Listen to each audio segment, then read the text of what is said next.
एलोरा का कैलाश मंदिर अपनी भव्यता और वास्तुशिल्प कौशल के लिए प्रसिद्ध है। ऐसा कहा जाता है कि इस मंदिर का निर्माण 8वीं सदी में राष्ट्रकूट के राजा कृष्ण प्रथम द्वारा कराया गया था। यह मंदिर एक ही चट्टान को काटकर बनाया गया है, जो वास्तुकला का एक अद्भुत उदाहरण है। एलोरा गुफाएं भारत के महाराष्ट्र के औरंगाबाद जिले में एक यूनेस्को विश्व धरोहर स्थल है। यह दुनिया में चट्टानों को काटकर बनाए गए सबसे बड़े गुफा परिसरों में से एक है, जिसमें 600 से लेकर 1000 ईस्वी तक अवधि की कलाकृतियां हैं, जिसमें कई बौद्ध गुफाएं शामिल है।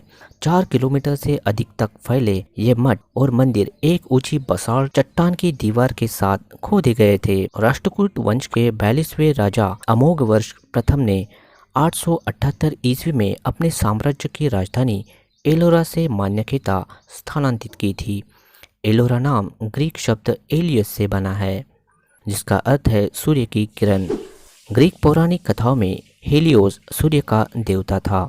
एलोरा की चट्टानों को काटने का कार्य 6वीं शताब्दी से 12वीं शताब्दी तक 3 चरणों में किया गया था। 5वीं और 8वीं शताब्दी के बीच खोदी गई सबसे प्रारंभिक गुफाएं उस समय इस क्षेत्र में प्रचलित बौद्ध धर्म के महायान शाखा को दर्शाती है। कैलाश मंदिर की सबसे खास बात यह है कि इसके चारों ओर विशालकाय पत्थर के हाथी है, जो बौद्ध धर्म का प्रतीक माने जाते हैं।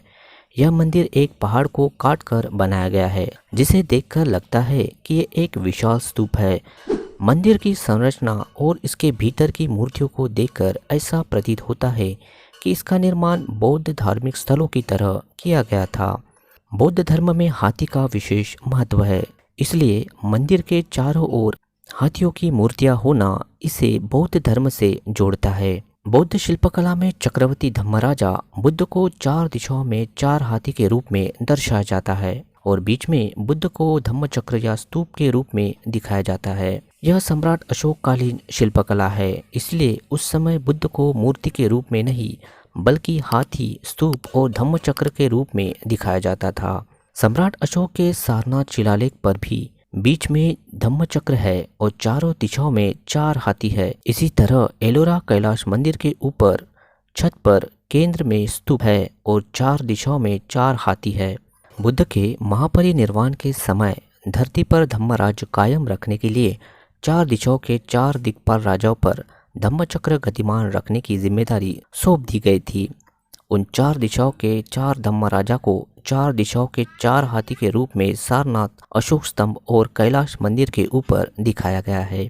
सोक्तियान की राजधानी समरकंद, जो अब उज्बेकिस्तान में है, बौद्ध धर्म के अनुयायियों का एक प्रमुख स्थान है। सोक्तियान शब्द सुगतियन से बना है, जिसका मतलब है बुद्ध की राह पर चलने वाले लोग। यह दिखाता है कि इस क्षेत्र पर बौद्ध धर्म से गहरा संबंध था। सोक्तियान के लोग उत्तर पश्चिम भारत में सुलीक या शिवालिक कहे जाते थे। इसका अर्थ होता है शिव को मानने वाले लोग, लेकिन वास्तव में सुगत शब्द से शिव शब्द बना है, जो बुद्ध को दर्शाता है।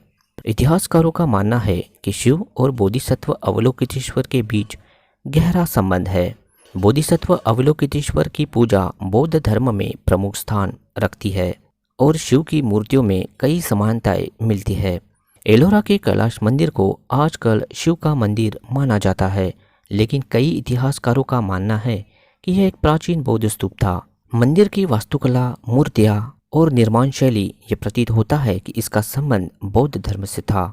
बौद्ध धर्म में हाथी का विशेष महत्व है, इसलिए मंदिर के चारों ओर हाथियों की मूर्ति होना ये बौद्ध धर्म को जोड़ता है। इतिहासकारों का और शोधकर्ताओं का मानना है कि ये बौद्ध धर्म के कई महत्वपूर्ण स्थलों को ब्राह्मणीकृत कर दिया गया है, जैसे कैलाश मंदिर इसका एक प्रमुख उदाहरण है, जहां बौद्ध स्तूप को शिव मंदिर के रूप में प्रस्तुत किया गया था। इस वीडियो में हमने देखा कि एलोरा का कैलाश मंदिर वास्तव में एक प्राचीन बौद्ध स्तूप है। हमें अपनी विरासत को पहचानना और उसका सम्मान करना चाहिए। अगर आपको यह वीडियो पसंद आया हो तो कृपया लाइक, सब्सक्राइब और शेयर करना ना भूलें। अगली बार फिर मिलेंगे एक नई कहानी के साथ।